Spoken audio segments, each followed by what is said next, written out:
Okay. So there's various ways you can say what practice is. Practice. And so the commonest thing we have when we think of Buddhist practice, we think of sitting down, closing your eyes and meditating. What do we mean by that? We have this sort of assumption that a meditation would calm your mind and make you happier and less miserable. And it's sort of not wrong, but it's a fairly cliched, superficial take on things, And meditation is used a lot for this purpose, and that's okay, nothing wrong. But the bigger picture, long term, for a person who's, say, committed to being a Buddhist, what you're doing is you're taking the whole deal.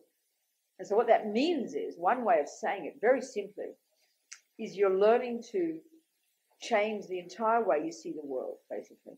Because, you see, we don't think we have a view. We think, oh, I don't believe in anything. We'll say that. People say that. Materialist people say that.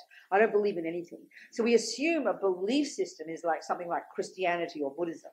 But reality is, materialism, which is incredible ignorance, because materialism is just another view.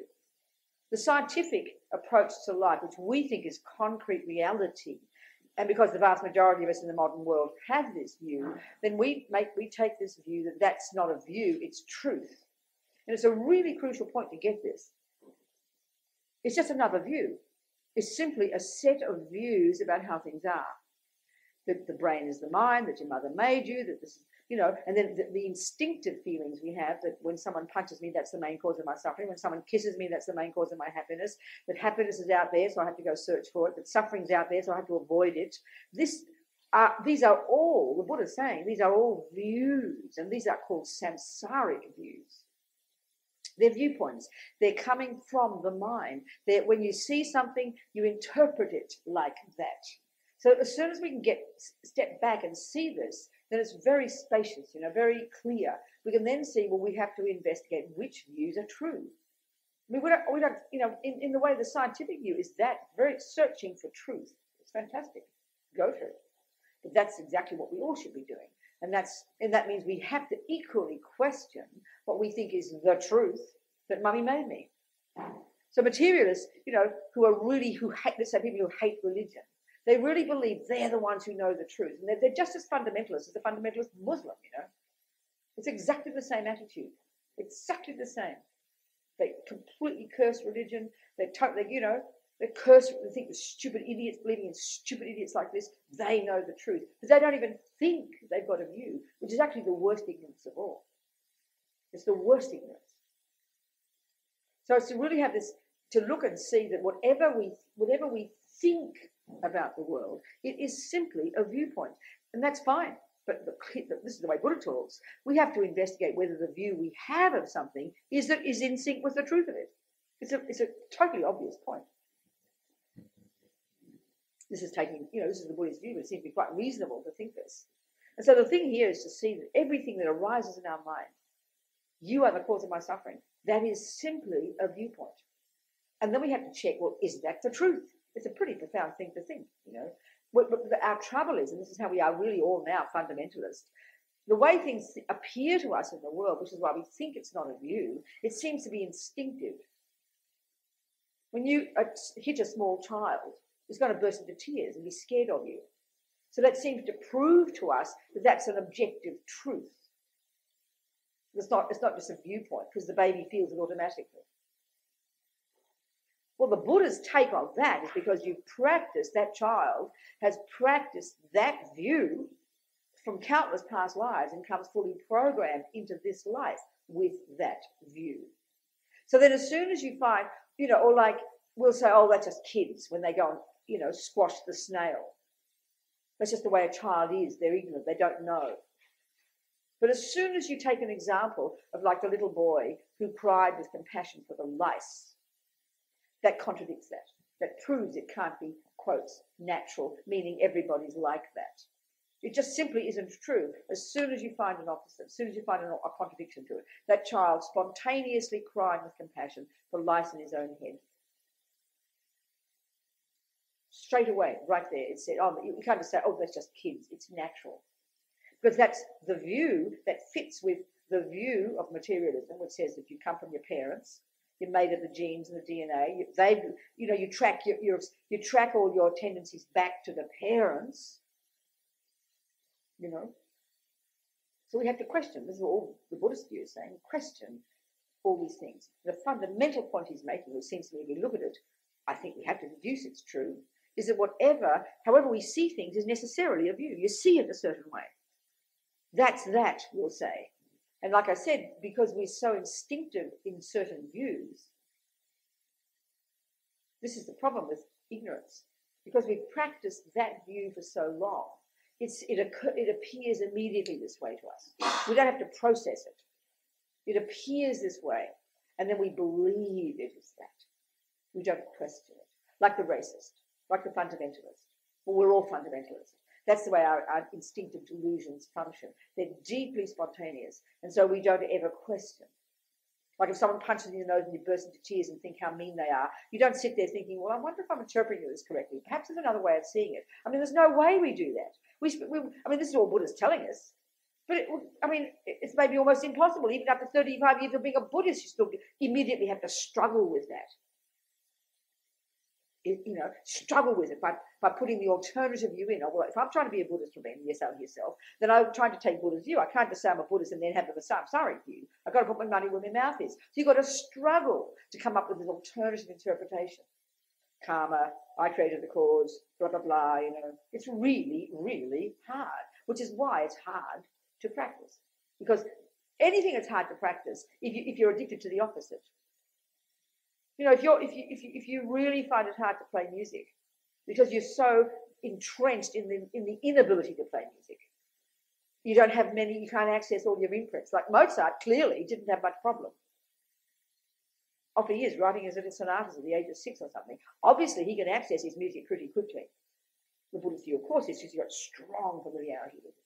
The little fisherman clearly can access his killing instincts pretty easily. You might have to drag some other kid to fishing for years before they start to like fishing. He didn't have to be dragged. He ran like a magnet. He even called himself salmon. He so idealized and romanticized fishing, which is exactly the function of attachment. Couldn't stop thinking about fishing. Couldn't bear not to go fishing. That's exactly the habit of attachment. It was easy for him because that was inhabiting his mind. He trained himself in that view.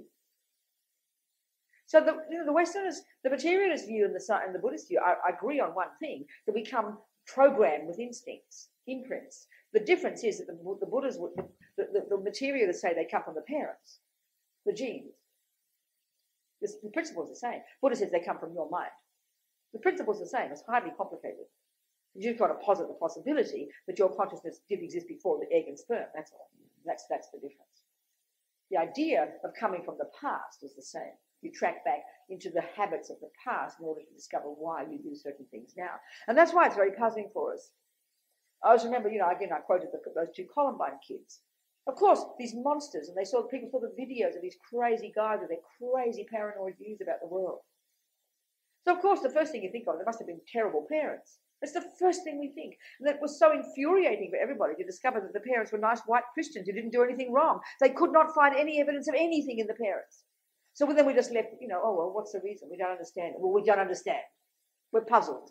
It doesn't fit our model, I remember then soon after that, there was another shooting in the States. Some little 6-year-old black kid shot his sister. Within 3 seconds, we had it all down. Oh, well, that sounds reasonable. His mother was this and his father was in prison. His mother was a junkie and there were guns in the police, and naturally that's why he did it. It fit our model, But those Columbine kids, it didn't fit. No one could work out why. The explanation, and this is the point, we call it science, which means it has to be a law that's consistent every time. So if it's true, and it's really such a logical thing, but we don't like to question it. If it is really logically true, those 2 boys and their habits came from the parents, well, then how come we can't find those tendencies in the parents? Right there. It proves it can't be true. It proves it. But we don't like to think that. We just think, oh, well, we haven't worked it all out yet. We haven't got all the answers yet. That's okay. Keep looking. This is thinking. It's interesting to look at these things. So, okay, everything in the mind is view. Everything is view. And this is another way of saying everything's labeled. It's another way of saying emptiness. It's another way of saying emptiness. The subtlest level, dependent arising, everything comes from the mind.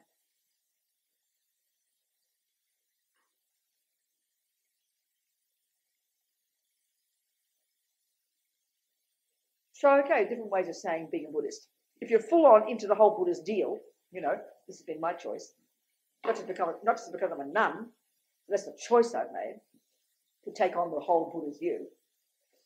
The Buddhist view. So what I'm essentially doing, it's not complicated, what I'm essentially doing,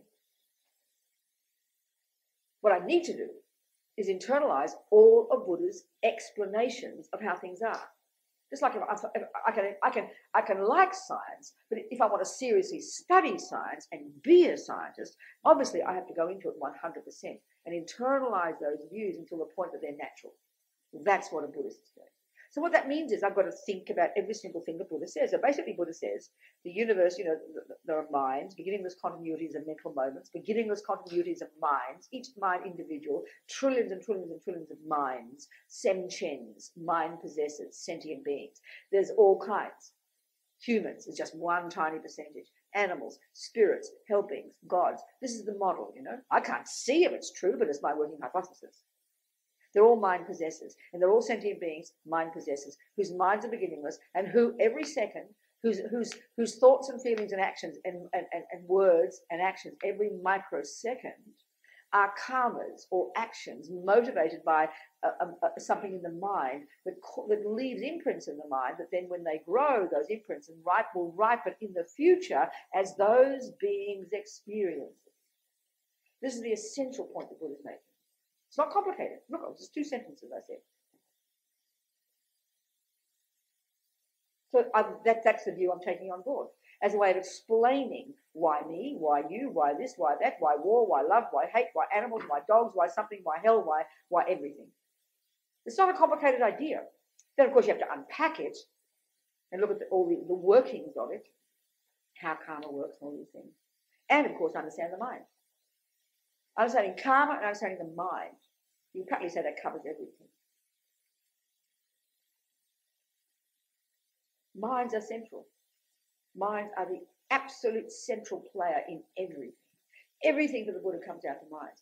That's his expertise, how mind is, how it functions. Because everything mind does is the main cause of all experiences of those minds now and in the future. Of course, interdependently with the external world, clearly. So when we even look at the 4 ways that karma ripens,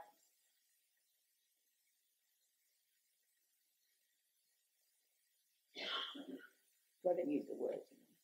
The 4 ways in which your intentional actions, motivated by a virtue or a delusion, done in the past, ripen in the present. One is a type of rebirth. God, human, animal, spirit, hell being. Within the desire realm, there are other beings as well. This is the desire realm that are called, all motivated, propelled by attachment. In our case, human. Then within that, there are 3 other ways. The tendencies in that human mind, in that human body. Clearly, Mother Teresa's a human, and so is Hitler. They just sat there in chairs looking at each other. You couldn't tell the difference. Both got legs and arms and, ears and eyes and noses. When they start to speak and act, then we can see the difference of the tendencies in the mind. The personality, the characteristics, the qualities that make up their mind, their being, their person, all the characteristics. The tendencies. That's the second way, your karma. The habit to keep thinking, doing, saying something. They're all habits, basically. We're fully programmed with these habits, tendencies, habits, from the first second of conception. Of course, habit implies having done it before. And there's a bunch of them ripen to be the personality in the next life. There's trillions of other habits in our minds right now, like the habit to rip the guts out of buffaloes for breakfast every day. Clearly, we've got to wait till we have a lion's body for that one. Trillions of other habits there, but that aren't manifesting. Just a few of ours are manifesting. And how fortunate from our past hard work that some of our virtues are manifesting. How come we're sitting in this room today? Because we have these aspirations for something spiritual. It didn't come out of nowhere. It came out of past practice.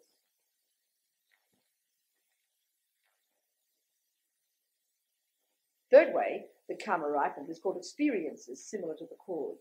The second one is called actions similar to the cause, the tendency. The anger in the mind is an action of karma similar to the cause, which is having been angry. The wish to be loving, an action or tendency of karma similar to the cause, which is having or being loving. Then there's the experience similar to the cause, which is all the stuff out there that happens to us. All the people we meet, the mother we get, the father we get, the nuns who taught us, the rapist, the kind person, the loving one, the mean one, the one who doesn't believe us, the one who does believe us, the one who lies to us, the one who takes from us, whatever it might be out there, all those beings out there as they appear to us, out there. We've got this intense history with so many beings. That's how can we meet each other again? It cannot possibly be a random event. If karma is a natural law, which Buddha said to you, which means it's consistent, coherent, works every time, and it runs the show, doesn't need anybody putting the strings, which is very strongly a view we have. So every being we meet, no accident, got some history with them. That's what makes us bump into each other again. And every being we meet, we can see we've got certain kind of history. You have either those you like, whom you have attachment for, which means you've got some virtue with them. That's why they appear nice to you. That's why you go towards them. The virtue is great. That's why even the person appears nice, but then attachment comes in and makes it all ridiculous and over-exaggerates it. And you grab onto them and believe in the cause of your happiness. This is where all the trouble comes. Then there's the ugly ones, the ones you have fear of, the ones you don't like, the ones you hate. History with them too, because of having harmed each other. That's why they appear ugly to you. And then you have aversion for them, which makes them more ugly than they really are. You exaggerate their ugliness. You exaggerate their cause, how they cause you suffering. Then you have all the other trillions of sentient beings who in this life appear as strangers to us, about whom we couldn't care less. They could all drop dead. We don't mind as long as it doesn't upset our life. They're strangers. 99.99% of the universe.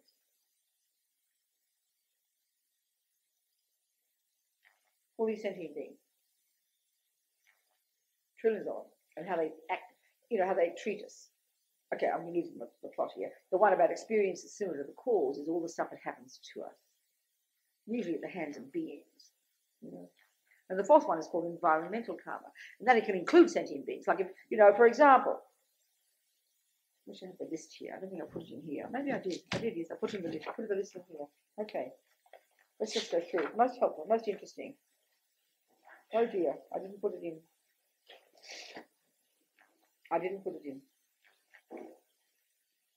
Oh dear. Never mind. I'll have to try and remember. Okay, well, I'll bring my iPad later. I'll read it out. So, okay, we can say if we look at the 10 non-virtues. I really need my iPad. You mind getting my iPad for me? Just sitting on the desk. Thank you very much.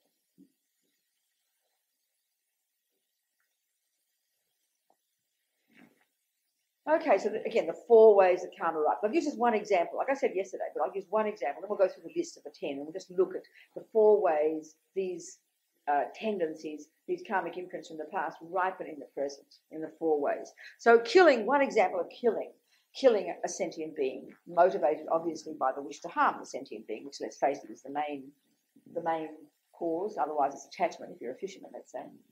So if it ripens at the time before you stop breathing as the main karma that will determine the life, the next birth, that's called a throwing karma. It throws you into the next life. This main one with a strong tendency of having killed in the past. And that ripens before you stop breathing, nourished by the way you are at the time of death. That puts your mind on autopilot. And then through the intermediate state, and it mightn't last long there because there's plenty of opportunities for lower realm rebirths. You'll see the lion, in new mummy and daddy lion in sexual union. and it'll look delicious to you. The karma will ripen with those particular sentient beings with whom you have history, and you will run like a magnet. And your mind will join the lion body, and you become a lion. So then, at the same time, at the time the karma ripens before you stop breathing to get to be the lion, also the other karmic seeds that will be the personality of the lion, the experiences of the lion, all the rest will also be ripening. This little package is all ready, causes all there. Go to the lion rebirth, off you go. So the first way that killing ripens is in terms, if it ripens as a rebirth, it's a type of a suffering rebirth. Let's say an animal. In this case, as I say. That's the result of killing. Now, then obviously for the lion, it's clear, it's also got the second way that killing ripens, which is as a tendency to kill. Not every animal has that. Koalas, don't kill for their dinner. They eat eucalyptus leaves. But they probably, if they're threatened, they'll kill their partner. They'll kill, won't they? Don't do the boy koalas fight? They probably, most animals do. They get too threatened, don't they? So they probably have a tendency to kill, but not to get food, for example. So the lion clearly has bucket loads of that one. She's not interested in dead animals. Well, she probably would be. No, it's because the mummy does it, isn't it? The boy just sits there waiting. The mummy has to do the killing, and the boy eats the dinner. Daddy eats the dinner first, and the babies get some if they're lucky, apparently. So the mother lion, in her case, she has a second way that killing ripens, which is as a tendency to kill. So clearly, as a lion, she's a ready-made machine. It's tough claws, strong body, intensely strong habit to kill. Now, in the case of the fisherman, he got a human birth. That means morality karma, because there's various tracks of karma, isn't it? Not just one, So the throwing karma for him was morality. He got a really good rebirth, good healthy body. But he had lots of good tendencies. But the tragedy is, and let's not face it, most humans have it. This is a tragedy. A tendency to kill. Born in an environment where killing is considered cool. Now, if he was born in Tibet, he wouldn't have killed because they didn't kill. Some people kill, but they don't have there's no culture of going fishing. It's the most bizarre idea.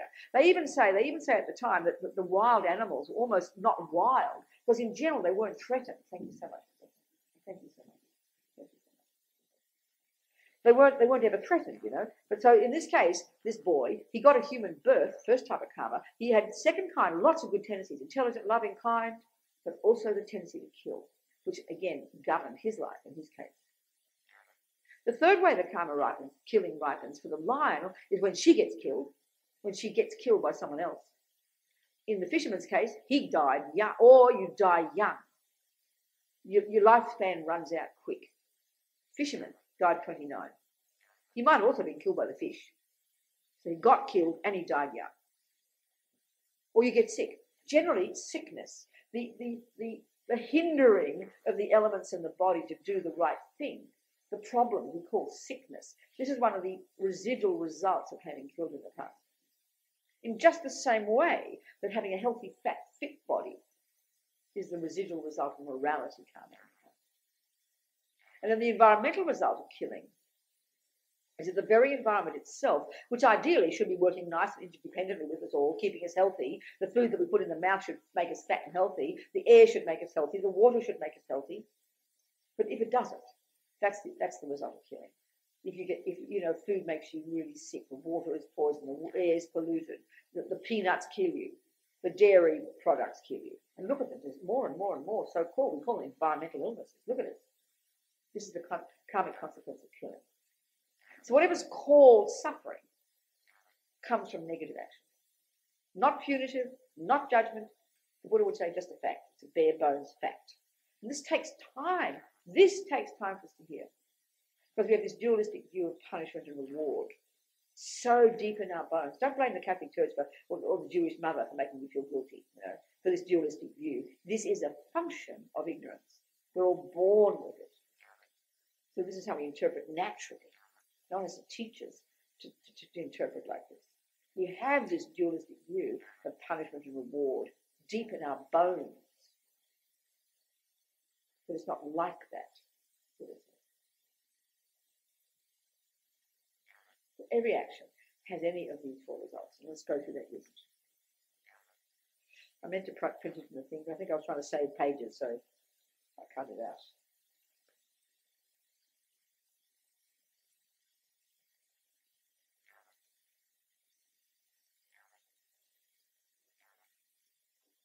find it then.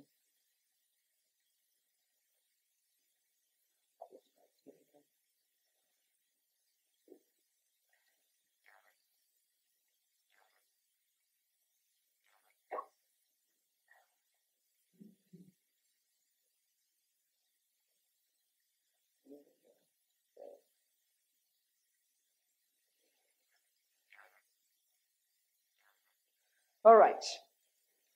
So remember, there are 4 ways karma can ripen. Type of rebirth, tendency, experience, environment. Obviously, if any one of those negative karmas ripens as a throwing karma, the result's the same insofar as it'll be a lower realm rebirth. It's the same. It'd be a variation. Lion, dog, spirit, hell being, ant. But in general, the throwing karma will be the one that will bring a lower realm rebirth. So that's the same for every action. Killing, lying, stealing. It'll just be a variation of it. The second way karma ripens, which is the tendency, is obviously the same for each one. Obviously, killing ripens as a tendency, you keep killing. Lying ripens as a tendency, you keep lying. Stealing ripens as a tendency, you keep stealing. That's clear. So the last 2 have variations. The experience in relation to killing is different from the experience of having lied, the experience of having stolen. They're different. And then the environmental result is different in each case. So we'll do those 2 of each of the actions. Do you understand the point? Or did I speak too quick? Yes.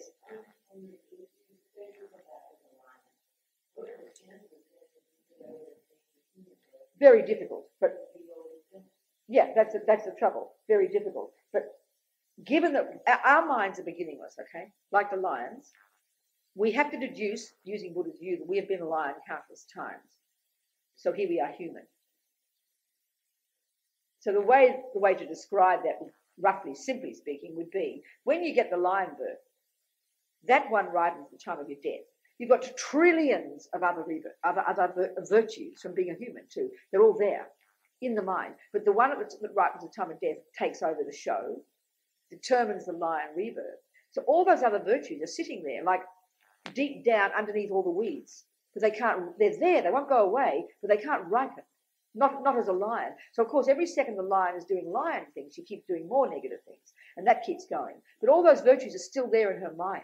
So life after life is negative. And then one day eventually maybe she'll get born as a little dog to some little Buddhist mummy, and she'll hear little Buddhist mantras. And then when she dies, that'll trigger her virtue, which is sitting in her mind waiting to come. So it's theoretically possible, just quite difficult. Which is why they say, we have a saying in Australia, when you're on a good wicket, stick to it. Which is to do with cricket, isn't it? So we're on a good wicket right now. We've got it. A good human birth. So that's why don't waste it. That's how they say.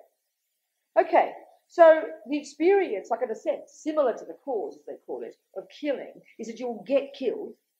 Now, look at the world right there. Look at the abortions, the children who are killed, the war zones, all the domestic killings, car accidents. Don't millions of people die at the hands of others, don't they? The Buddha would say, real simple, the cause of why you get killed is your having killed in the past. It's not complicated. It's a simple explanation. It's a huge one to take on board as a hypothesis when you're not used to it, when you think of you're an innocent victim and it's not fair and I didn't ask to get born and how dare you say it's my fault. It's hard to hear it. But remember, you keep reversing it and you go, okay, the fact that I didn't get killed is a cause of that too. How come I'm still alive and no one's killing me is because of my morality karma. So then that we're happy to hear. We like to own that one. So it's good to hear that one, just to remind us. Or you die young. Your lifespan runs out. The petrol tank runs out. So look at the fetuses. They got a human birth. They won the lottery. They got a human birth. Miraculous. But they didn't have enough morality in their tank. Before they even got born, they died. The karma ran out. No medical reason. Just that the karma ran out. Look at babies who just stop breathing. Look at children who just stop breathing. Or indeed die because of illness, which is another result of killing. You die as a child. You have sickness. That's also the karmic result of killing. Or why you have a healthy body is because you're non-killing. Morality. Children who don't die. Like us, we were kids once, we didn't die yet, did we?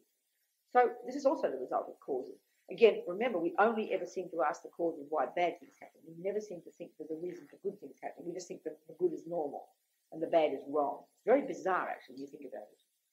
It's like wondering what causes weeds, but never wondering what causes flowers. How silly. The cause of both is the same. It's a seed. So dying young, getting killed, getting sick, karmic experiences similar to the cause called killing. This is really general too, you know. Like you can just hear the simple principles of botany. You put a seed in the ground, in the air, in the earth, put water, give it some time and air and light, and it'll grow. That's a simple principle, isn't it? But you go learn botany for 10 years. So this is the principles of karma. The details, you know, the details one can learn as one progresses spiritually, as one develops clairvoyance and studies the philosophy more. You learn the details of it. This is the principle.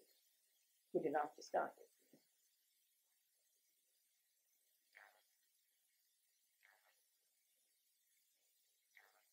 The environmental result of killing is that, like I said, the very external world that is meant to nourish you harms you.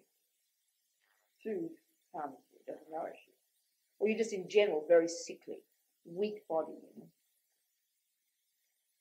The air hurts you. The sun hurts you. The food doesn't nourish you, even kills you. Extreme example. Or you live in an environment of a lot of sickness, a lot of, you know, polluted environment. You live in a really ugly, polluted environment, surrounded by sick people, people who die young. That's a karmic result. Your environmental result. It's your environmental result of that past act.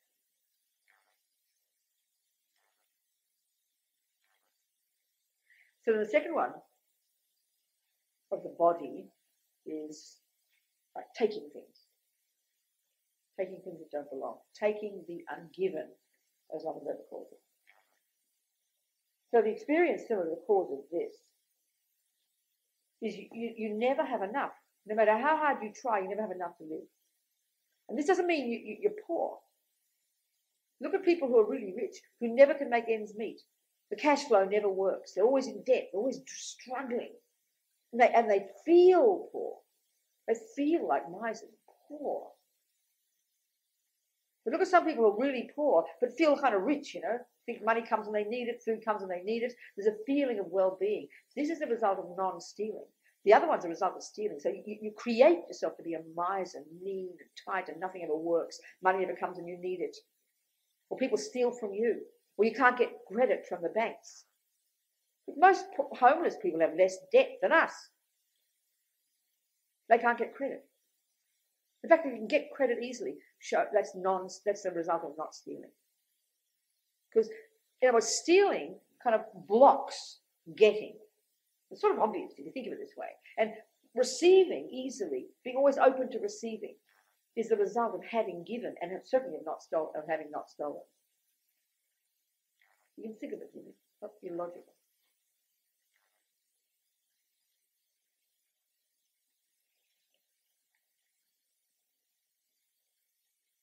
Or also, whatever you do have is like common property. This is one of the sufferings of our friends in prison. They have like nothing, you know. And everything is common property. Nothing is you don't own anything. A real utter poverty. No access to anything. You can't get anything. This is the result of stealing. You just can't get. You can't access things.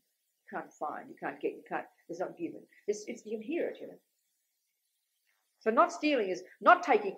Taking things is one thing. Then, you know, the result of not stealing is being able to get. But also the result of generosity, which is the actual act of giving. This is the cause of having anything at all in our life. So they often would say that the main cause of the decent life that we've got, first, to get a human body in the first place is morality, goodness, not killing, not the refraining from harming, especially not killing. That just gives you the human body. But the actual having access to anything, which is what you need to have a decent life, isn't it? So you can have the leisure to then go and practice the spiritual path and do something meaningful with your life rather than working 10 hours a day for a bowl of rice. That's the result of generosity. So living in a country like Australia, in our particular environment, maybe not everybody in this country, some people are deadly poor, but in general, the environment in this country, let's say this country that we're in, it's the result of generosity. Having access easily to things, being born into a family where you can get a good education, get a job easily, when there's no big drama for us, we're not struggling every day to not live on the streets. That's the result of generosity. Non-stealing and generosity. Yeah. It'll last, that's right, precisely. That's why you've got to keep putting more seeds in the ground. You've got delicious veggies in the ground now, but they're not going to last unless you keep planting the seeds.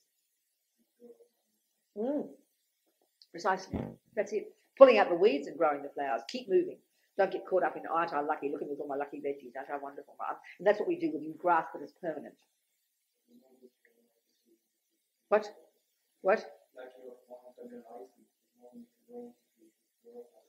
You got to get clairvoyance by meditating. Huh? That'll be the next retreat. Yes, good. Yeah, as you do this single point of concentration, what that does is it allow you to access the subtle levels of your mind, and because the subtle levels of your mind don't need a body or a brain, and they're not therefore encumbered by the heaviness of this body and by all the concepts, then it's naturally capable of cognizing phenomena that the gross mind can't, which is the past and future. That's when you prove karma is true. That's when you prove reincarnation. That's when you can see your karmic bank with how much is left in it. You check out. Start with the hypothesis first. So then the environmental result of stealing, the environmental result is that you can see it. Crops are few and far between, have no power to remove hunger. They spoil easily, or they never come up, or dry spells stay on too long, or it rains too much, or crops dry up and die off. Every country the same. You listen to in the States, you hear about in California or in Australia, all the time. Fire, you don't get enough rain. You get too much rain. You get fire. You don't get fire. You get this. You never come at the right time. All that is the karmic result from probably thousands of lives ago of all of us living in this particular environment. Like especially if you're living on the farms, where you really notice it as a result of stealing.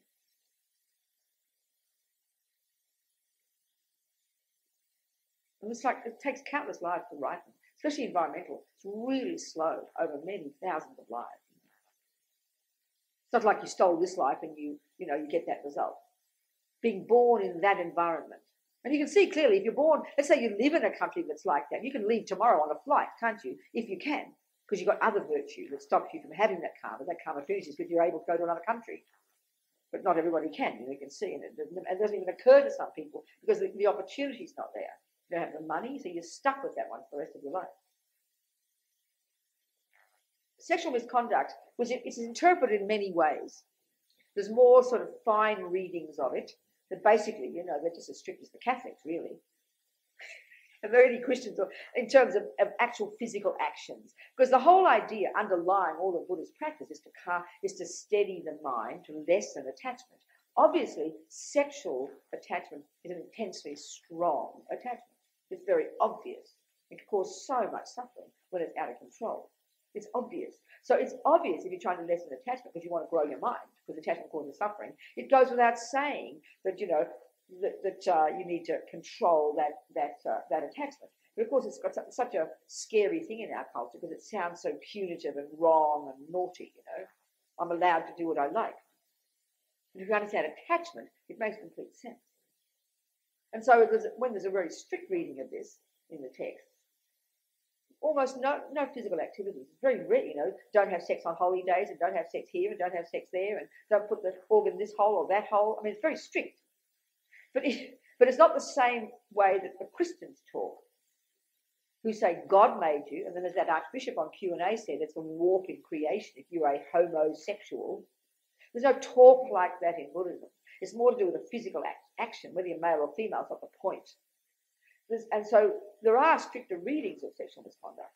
But the general one that's, easy to hear it, and this is the main consequences here, would be the one of out of control, greedy, grasping, cheating on partners, harming people, and not to mention raping, of course. That's not false. It's not, for some reason, not mentioned much. But that's clearly a strong one.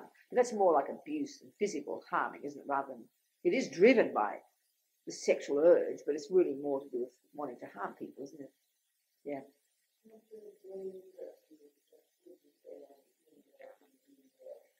Well, I sort of answered it, didn't I? I said it in very general terms. I was trying to imply it, hoping you'd come to the conclusion. It's okay. I'm not trying to be rude. I don't mean to be rude.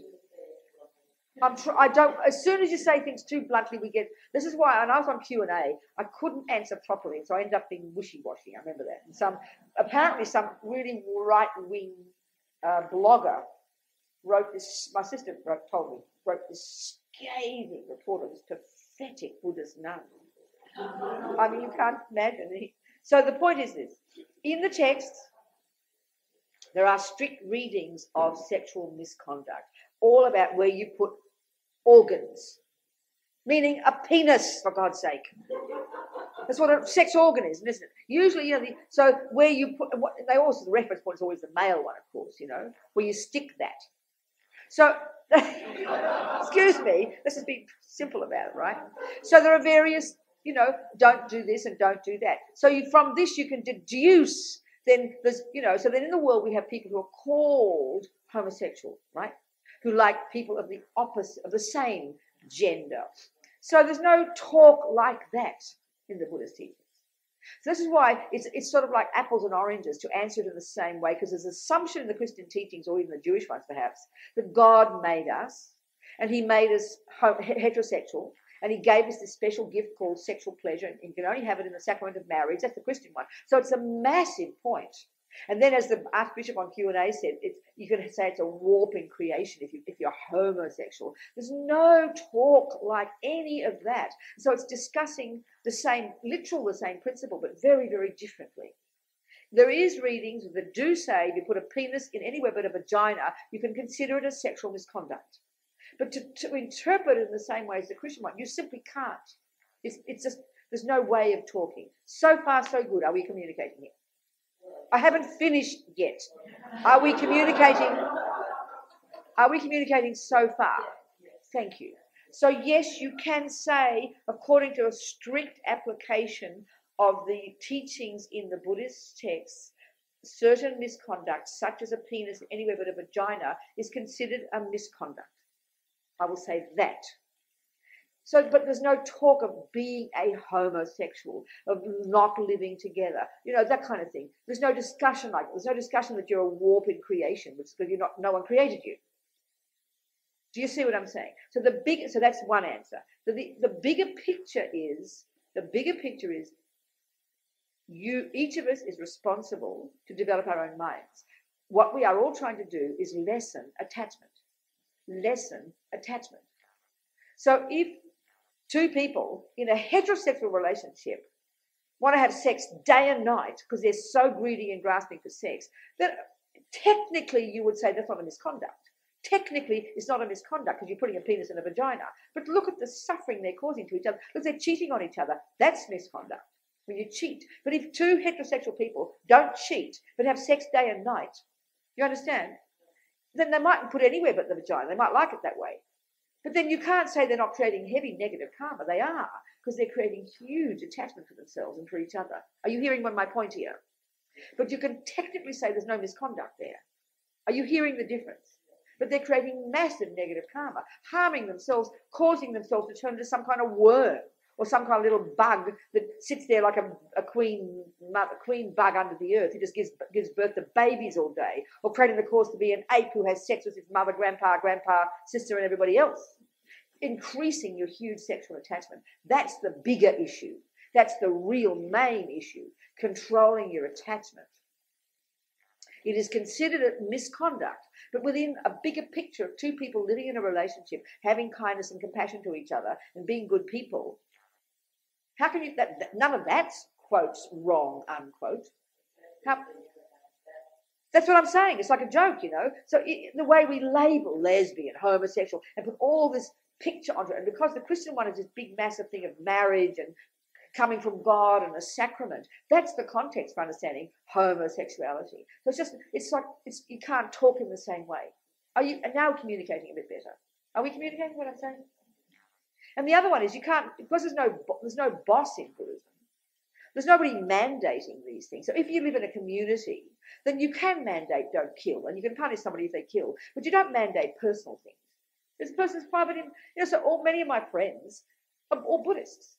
Dalai Lama's best friends are homosexual. Some of the people on the board of directors of the FPMT are homosexual. Lama's overstays with them. There's no discussion about, oh, you're a bad person, you're homosexual, you've been thrown out of the church. There's none of that kind of approach, that punitive, heavy, thrown out, that kind of thing. You understand what I'm saying here?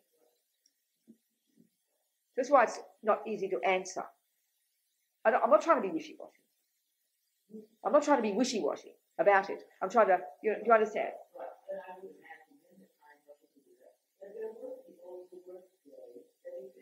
I'm quite sure there were. I'm sure it must have, but I don't know any. I don't read the text. I wouldn't know. But the only way I know is in the text. It talks about misconduct. You see, they talk about. There's two things in Buddhism. They talk about if you have a vow not to do something, you committed, and that's a thing you've agreed not to do. And then there's a thing that's just a natural non-virtue. So if I haven't got a vow, let's say Buddha would advise that cheating on a partner is a misconduct. Now, if I haven't got a partner and I can have sex with 27 people, I might be increasing my attachment, but I'm not doing a misconduct. Hear the meaning of the words, dear. No one's trying to get away with anything. Why should anybody? Nothing to do with that. You can't get away with anything if it's karma. If I don't have a vow to kill, there's a vow not to kill, and then there's a natural law not to kill. So some things are naturally not good, but the one of putting a penis in a vagina, that maybe is a misconduct, because the teachings would suggest that's whatever. Whereas maybe you can say it's natural law. I don't know. I mean, there is a way of looking. If we really look at the big picture of what is a male, what is a female. So Christians say God made us. That's a heavy-duty thing. You've got a big responsibility for God if that's the case. But if each of us is a male or a female, due to our past karma, we have created ourselves as male and female. So if you can think of it from over eons of time, we've created the cause due to attachment to bodies to have a penis that goes in a vagina. Where do you think that comes from? It's a pretty organic relationship, isn't it? Isn't it? Where do you think it comes from? Our past karma, our attachment. We literally, over eons of time, like karmic evolution, have created the cause to have male bodies that have a long thing and then female bodies that have a hole that fits the two. I'm just talking.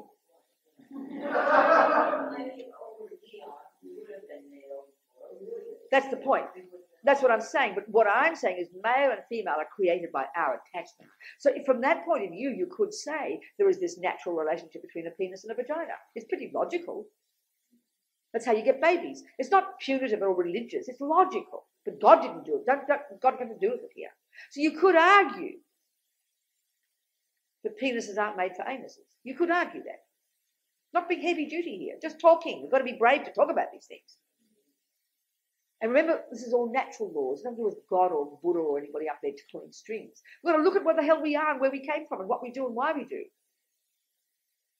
you understand what I'm saying? So I've no idea what the causes are karmically of why more and more now, maybe, why two girls like each other sexually. I don't know. Or why two boys like each other sexually. I don't know why. I don't know what the causes are.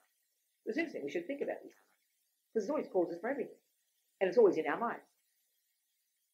The ideal scenario is don't have any sex. Give it up. Go to the mountains. Get realizations. Then you can hang out and have 27 husbands and wives. It won't matter because you no longer got attachment or ego. You just have fun.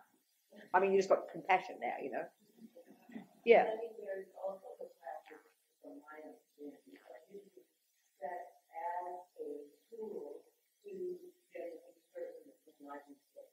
Well, you must be a very, very, very advanced person, and I really respect you if that's the case. No, I'm not. I'm sure there are, yes. Yeah, but don't even use that word like that. It's too shocking. Disgusting. Mouth, yes. Not going to be horrible. It's okay, people talk that way, but it's just garbage stuff. Garbage, load of rubbish. Mouth, yes.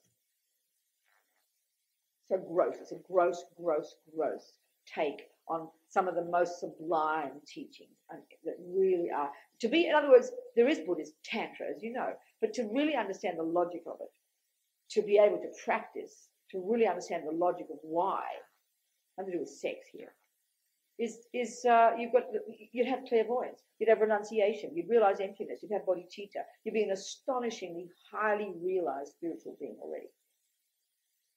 And the way it's talked about in the West is like two animals having sex. Disgusting.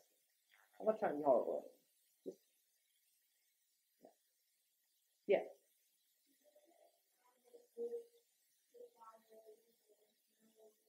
Well, of course, yes. Oh, of course. It's causes for everything.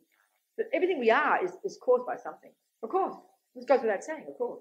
And part of it, though, part of it will be, one of the major causes, it's a contextual thing, would be, to be born a female in a country where you have to cover your body, where you have your vagina sewn up, where you're killed if you look at a boy. I mean, get my point here. And that's not just in a Muslim country. Look at the earlier parts of the world, Clearly, to be born female in that context is the result of heavy negative karma. But being female in its nature isn't the result of that. It's just in a contextual time and space, female is seen as low. You get my point here. Being born black in a certain environment, heavy duty. Who'd want to be born as a black in the United States at a certain time, even now in certain areas? Any country, in this country, for God's sake. So it's not as if black is bad. It's a contextual thing. 1,000 years ago, in one country in Africa, the best birth of all was to be the blackest person you could find. Or at a time of female supremacy, to be born a female was much better than being born male. So it's all a question of, it's a contextual thing, according to the culture at the time. Being born female in Tibet was not cool. In many ways was. Lay women and lay men. If you look at lay Tibetans, the way they dress, very traditional older Tibetans who don't look like, wear modern clothes, you couldn't tell the difference. They both got long hair, both wear earrings, they both wear these big dresses. Okay, when they dress up in their fancy clothes, the girls stand out with all these jewels. But there was a lot of real equality among Tibetans as lay people, ordinary society. Women had power over many things. There was not that same extreme, the way we would have it in some countries, in some cultures. But when it came to the monastic one, it was very different. And that came directly from India. Definitely it was better to be a male, be a monk. Monks sat in front of the nuns. Even full ordination for women didn't even exist in Tibet. So you weren't even really a nun, So in different times, different places, it's different. It's not absolute. It's not set in stone. So of course, if due to okay, so you can see, can't you? One of the sufferings of being a girl, maybe less so. No, it's just as much. Is seen as in terms of your sex, isn't it? Very much, and much of the suffering is seen in terms of your physical body. You're a sex object, meaning you're an object of someone else's attachment. And then the whole thing of rape and all that business, So, all these cliche ways we talk about men and their things, and they go around there and you're feeling threatened, and girls, and I mean, this is due to karma, So if you think of the causes, what is the cause of a person being seen in terms of certain features, like black skin or nice breasts? And in other words, you're not seen as the whole person. You're not seen really as who you are. You're not given value. That's the result of pride. It's very obvious. It's very obvious. If you're not seen as a real person, if you're not respected when you talk, like, have a person in a really racist situation who is black start giving an opinion. Excuse me, you're not even heard. Look at a female in a certain environment speaking her view. What do you think the cause of that is? If you're seen as less than you are, guess what the cause is? It's called arrogance. It's very simple. You analyze the experience and you can deduce what the cause is. If you're seen as really respected, you're seen as people listen to your opinions, that's the result of humility, of treating with others respectfully. So you think of it this way, rather than male, female, you understand? Look at the experiential qualities of the person. You understand what I'm saying?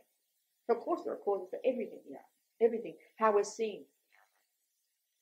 You can see some people, like in the States, look at Obama. Clearly, Obama is what's called a black person, he's white as well. But he's obviously got very powerful, virtuous karma very quickly to get to the highest position in that country, you know, in spite of being black, with a really black wife. His virtue overrode everything else, you know, you can tell. You can see. Are we communicating? Yeah. For some very, very strong actions, good or bad, yes, but it's very rare. Most of what ripens in this life is seeds from planted in past life. No. And that's why we can really be conned into thinking everything's cool. Like if the result of killing were to ripen immediately, everybody who kills would die right there. You'd soon you get sick immediately, or you get killed immediately. You get a pretty good wake-up call. But there's a very big delay, you know. Yeah. Some actions can be, they say. All right? Yeah. So I'm thinking about the relationship between James and yes. Yes. Yes. So you see a family strong tendency to so that part of comes from the country. There is the physical world. There is the physical world, the four elements. That's right. There is the physical world, the four elements. So there is the lion's body there. There are lions, the history of lions. Lion came from this lion, came from that lion, came from this lion. So you can say there's a bunch of lion houses. And with your mind has created similar causes, but you know, certain kind of causes, you've got to run to a lion house. Because you've got the similar, you know, all those previous lions have built the houses very nicely for you. So you now run to the lion house because you created the cause to live in that house. The same as the blue eyes, the same as the cancer to get the genes to get cancer. That is all there from the different minds that have occupied those bodies life after life after life. You see, the whole evolutionary one keeps seeing a line between the physical. There is a line, but it's different minds going into those different houses at different times when it fits your environment. Yeah. Do you understand my point? What about what? I don't know. If there's a mind there, there's a mind there. I can't possibly tell. How can you tell? But how can you tell if there's a mind there? What's the determination of its being a living being in the materialist world? Don't flowers have reproduction? Don't flowers have that, according to the materialist world? Okay. Well, what's the question though? The question is how far down? You have certain things. Viruses.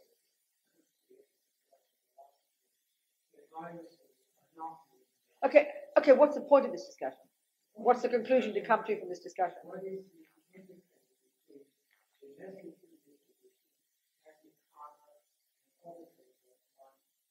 Well, what's that got to do with whether an amoeba is a sentient being? I'm a bit lost here. There's two different discussions, isn't it? No. So where's the relationship between those two? The relationship is how does an amoeba generate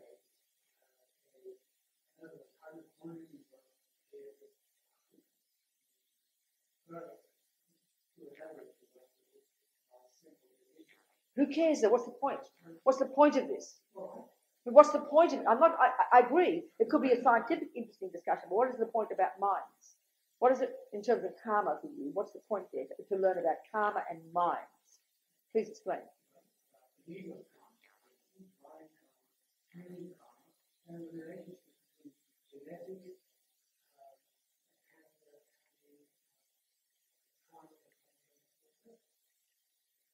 But I said that I answered that one first. I've done that one already. So you acting. So didn't I answer that question about the genetics? Am I talking about the lion? Okay. Well, it seems to be 2 points there. First of all, as we know, the Buddha says there are countless sentient beings, right?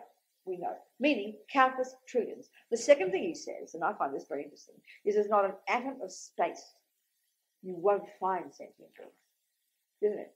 So that means every milli, every tiny bit of all the cloth, all the flowers, all the vases, all the water, everything. There are sentient beings pervading all of this. That's the second point. The third one is for me, it's an interesting discussion, but I don't really care about it, about as to whether what the things we can see, are they minds or not. There are trillions and trillions and trillions that we can't possibly see, called hells and spirits and gods. They're all sentient beings too. It is helpful for me only insofar as if I meet an amoeba, if I kill it, is it a sentient being? That for me is the experiential learning from it. That's all. That's all. So of course there can be beings that are miniature creatures, single cell, whatever you call them, that can be the body of a sentient being, a body of a mind. Of course it can be. Of course. There's no saying it can't be. But by looking at it physically, you cannot tell. If there are sentient beings that exist that don't have bodies, then certainly the ones that have bodies, how can you tell? You can't tell by looking at it, or even by behaviour. And that to me, it seems to me, is a tiny minority of all the creatures. That's that one. As for the other one, the relationship of genes, or forget genes, you mean the relationship of, a lion genes or human genes. We're talking like this, the relationship of the physical environment called lion body or human body. Okay? Is that a similar discussion to saying genes? It's the same thing. Physical body, a physical body. How come a mind goes to a lion body? Or how come, What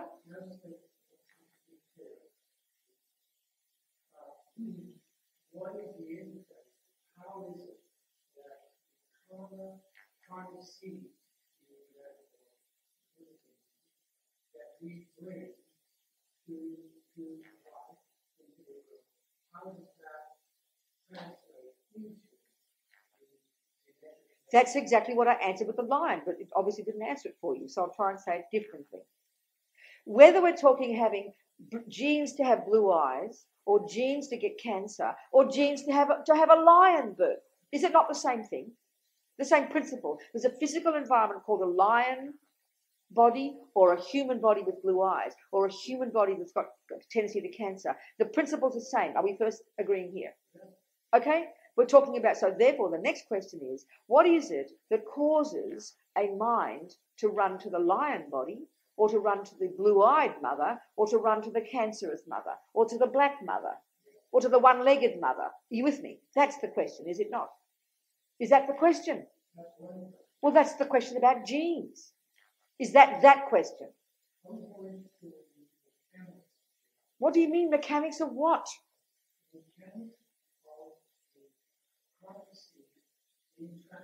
But listen, God Almighty.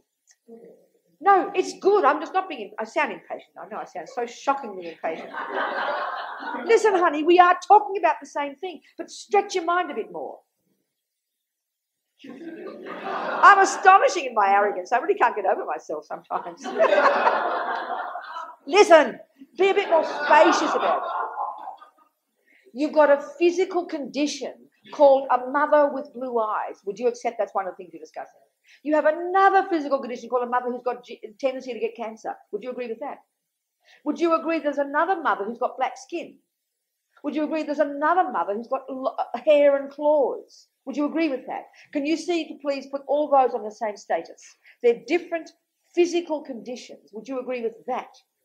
So then we have people who have karma that goes to a lion's birth. Now, obviously, it's a contextual thing. The person, so you have to have a mind that's similar to the lion. You have to have created the cause to have first karma with that mummy, who's the lion mummy. You've got to have a history with her.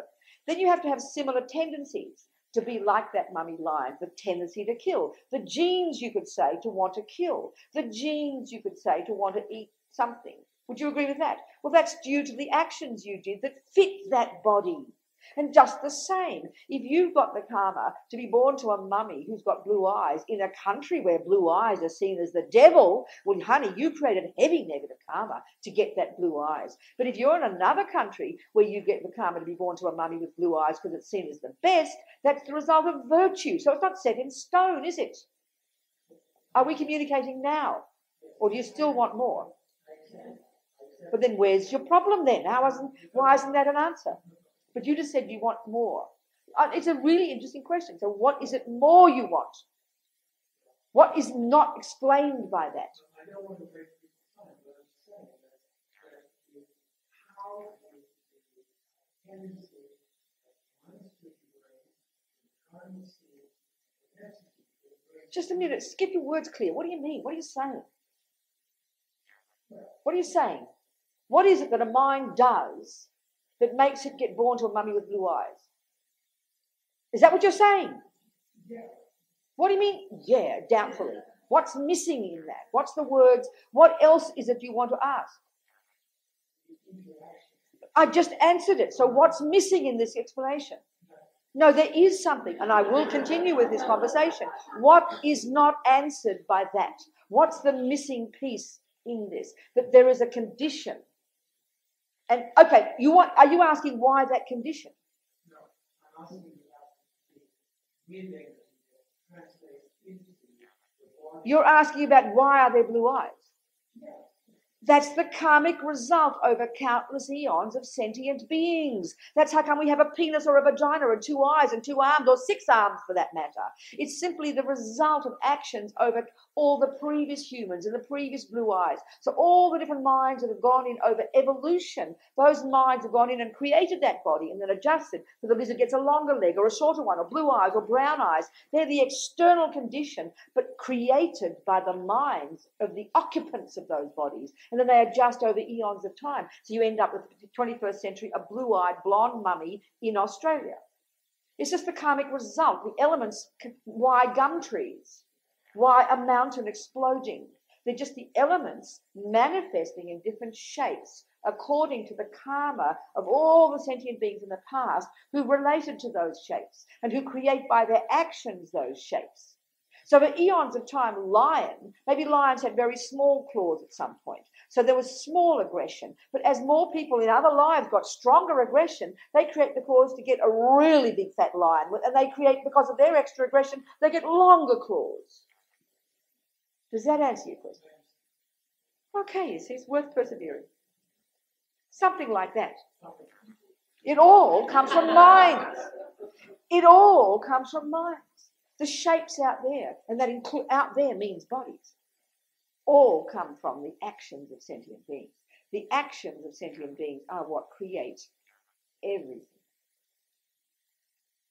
Does that make sense? Are you sure you're just not being polite now? Quite quietening the conversation. Yes. Good, okay. What? Oh, I'll leave that for you to think about yourself. Yeah. Yeah, of course. Thank God. They do. Because we've been spirits in the past, and then the karma runs out and you get born luckily as a human again. Just as well.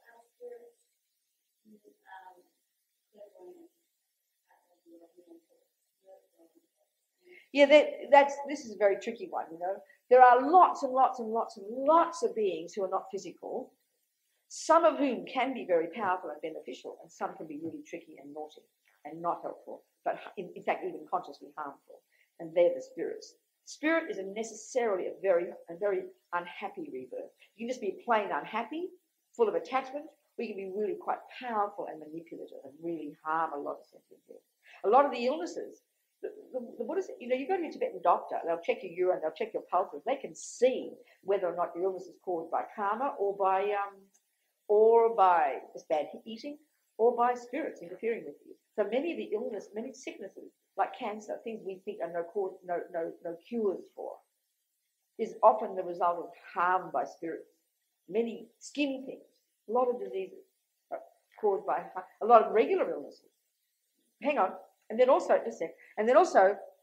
they can do things like very powerful spirits can cause terrible harm in the weather and things like, this is how they talk.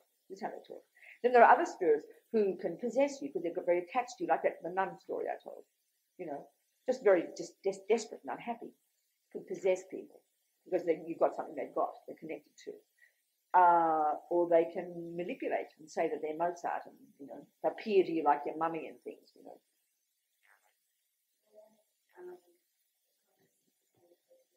That's the point. Where else would it come from? No. Some might if they're high, if they're sort of, because one of the things about being a spirit you're not stuck in this physical body, so you can see, walk through walls. You've got a light, sort of a wind body, and so you can, because your mind's more subtle too, but not helpfully subtle. You can maybe see things, So it's very tricky to notice, because when people do those things, and they say you're doing it, they can be a bit clairvoyant, but doesn't necessarily mean they're virtuous or helpful or useful, or even true. It's appearing this way. So, yeah. Yes, Mark.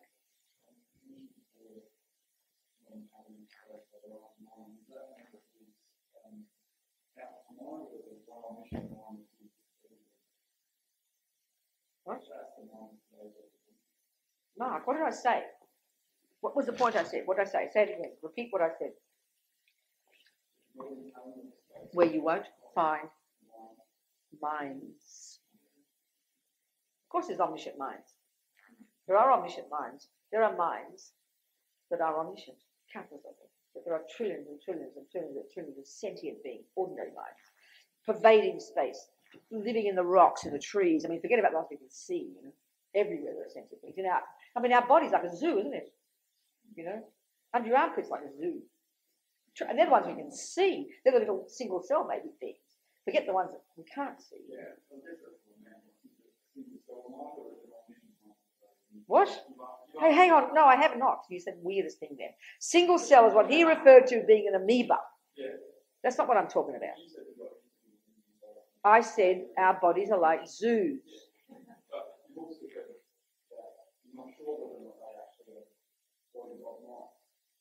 I didn't say that. What I did say was you can't see by looking at something whether it has a mind.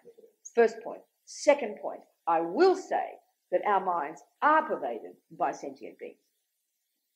Because if there's not an atom of space where there aren't sentient beings, then it follows logically your body's pervaded by it. Everywhere there is, and this is where just an interesting point. If you think about how the universe, the physical world is made of the four elements, and this model we used before discussing, all minds are conjoined with the four elements.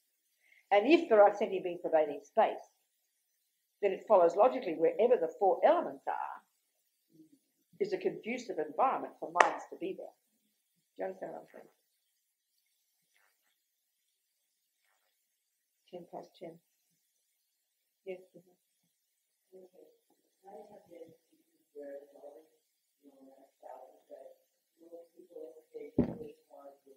What?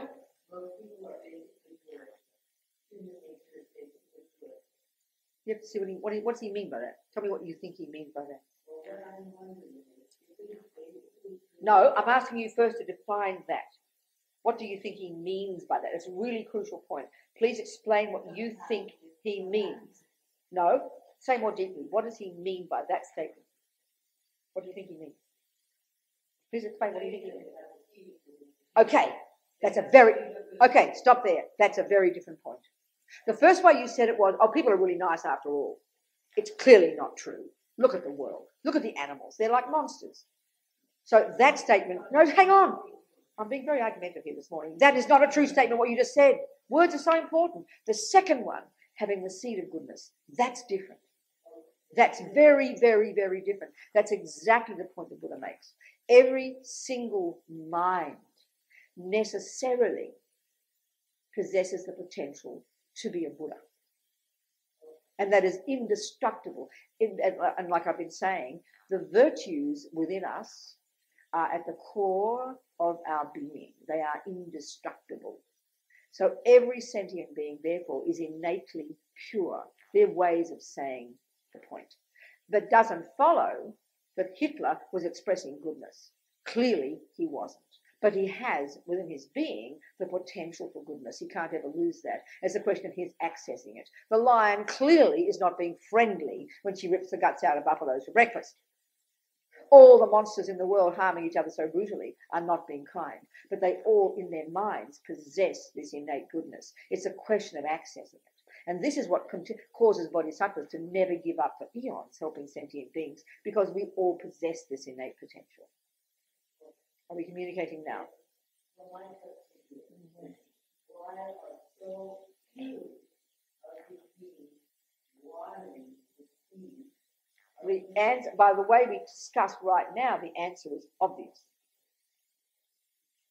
Can't come up with an answer. Why can't a lion water her good seed? Who cares? Same principle, same answer. Why can't that fisherman water his good seeds? Why? What's causing him not to? What is it stopping that fisherman? Keep it down to earth. What is preventing that fisherman? What is it in the fisherman's mind that prevents him from seeing the suffering of the fish? What is it in? You'll be precise, okay? Yeah, with what? What's the delusion for? To what? And that's because he's done it before. So because you're attached to a certain thing right now, all you want is to do that. And that blinds you from seeing the suffering of the fish. Would you agree?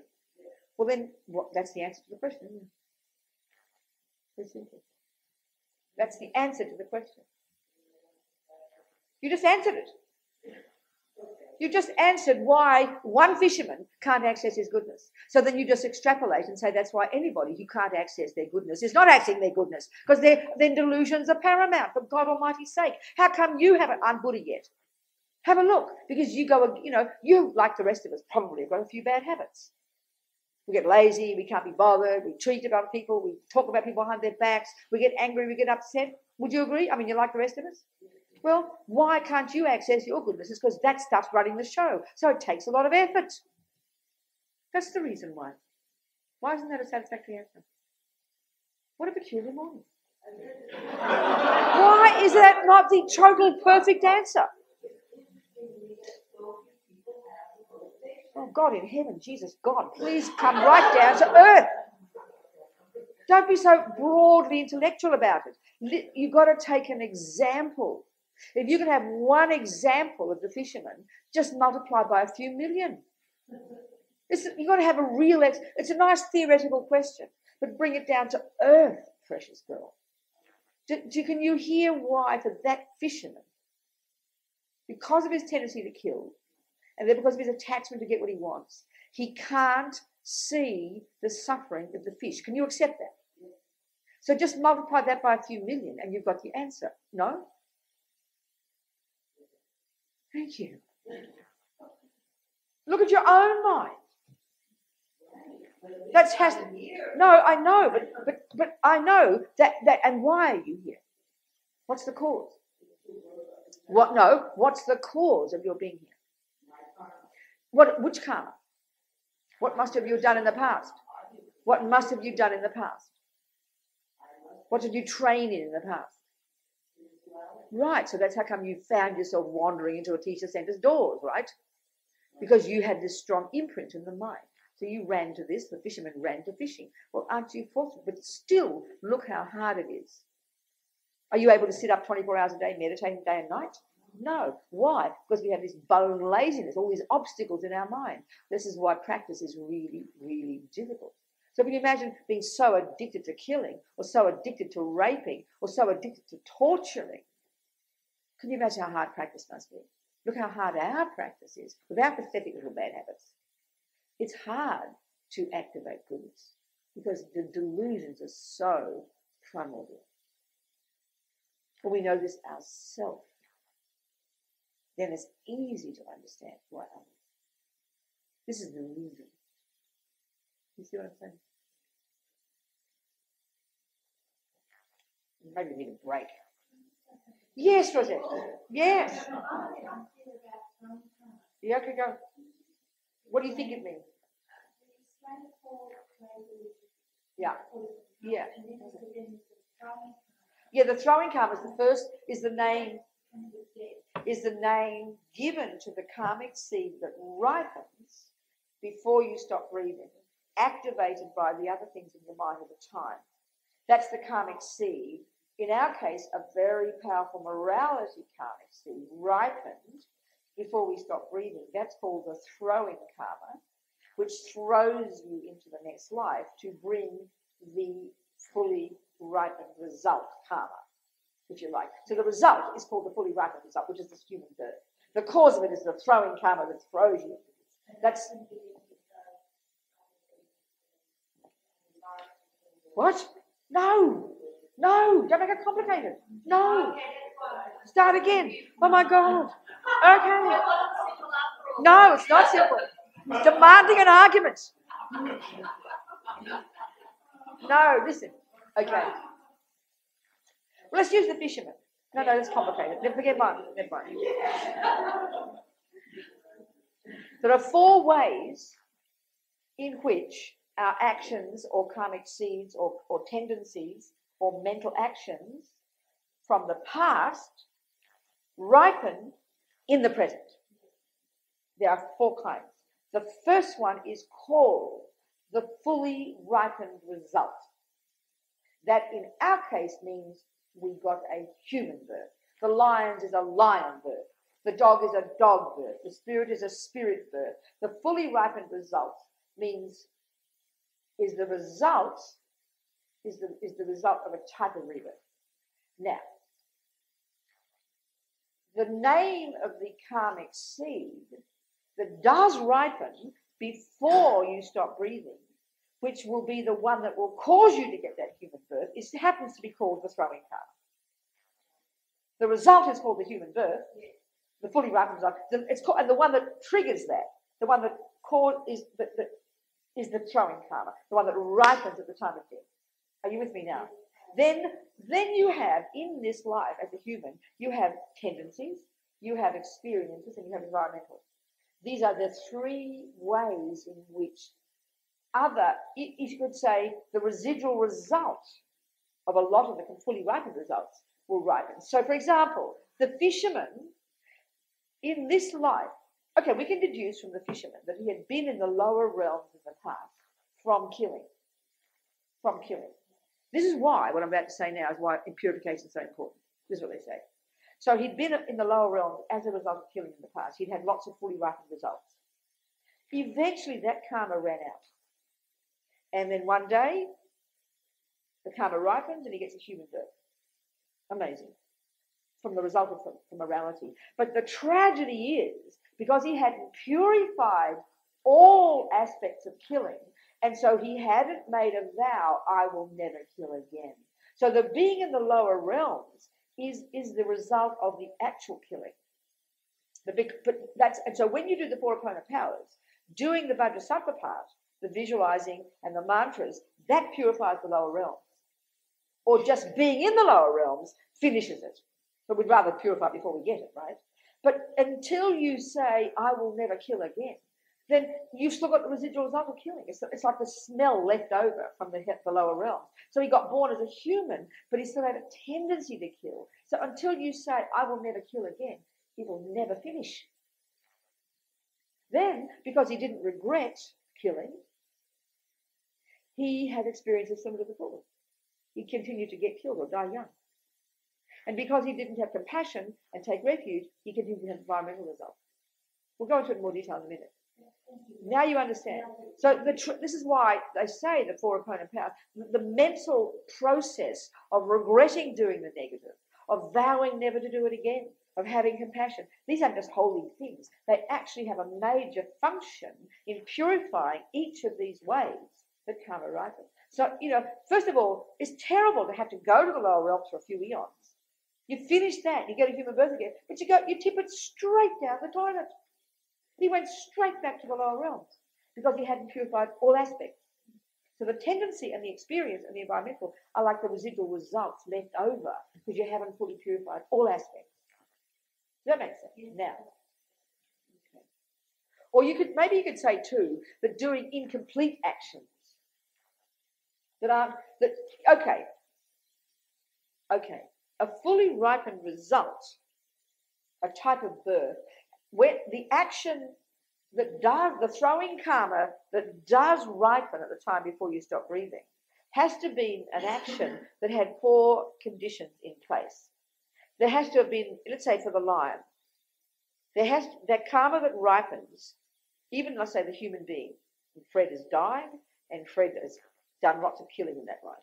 And Fred hasn't purified the killing, hasn't thought about impermanence, is having a complete freak out at the time of death, panic-stricken, the karmic seed, one karmic seed ripens.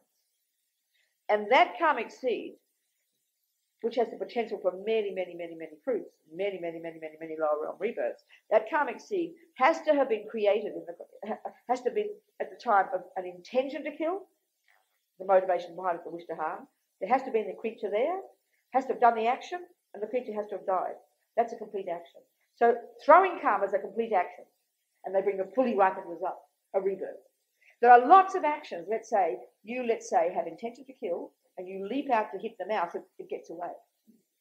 That's not a complete action. But you create a pretty heavy karma, girl. But the mouse didn't die. So that tendency has to be in your mind. It'll ripen somehow. Maybe you'll keep getting bashed by people or something, you know? It's so subtle, actually, how it works. It's almost simplistic to try and talk about it. There's trillions of variations of things coming together. You understand? Okay. Are we communicating this? Yes, we are.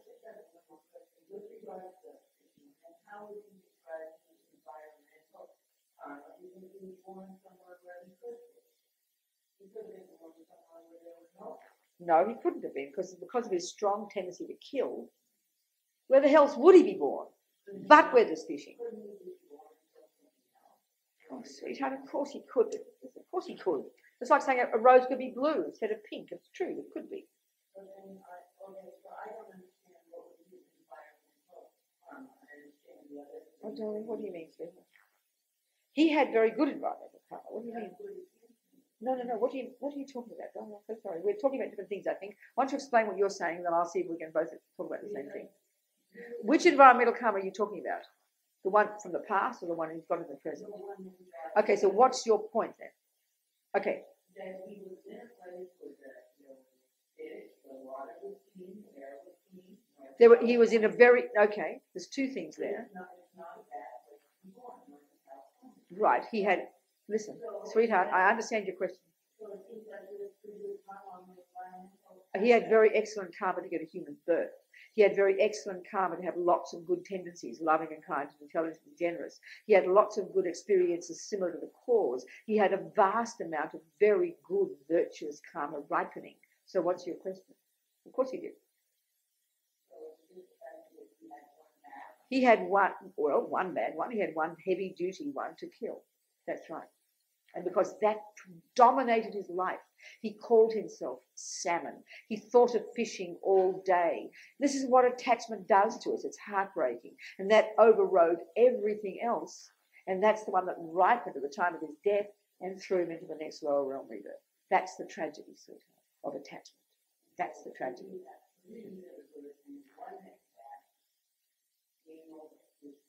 I'm not going to answer that question. 10:30. Why don't we have a break? Whew. Very combative this morning. So maybe we can meditate on Vajrasattva afterwards. Thank you, people.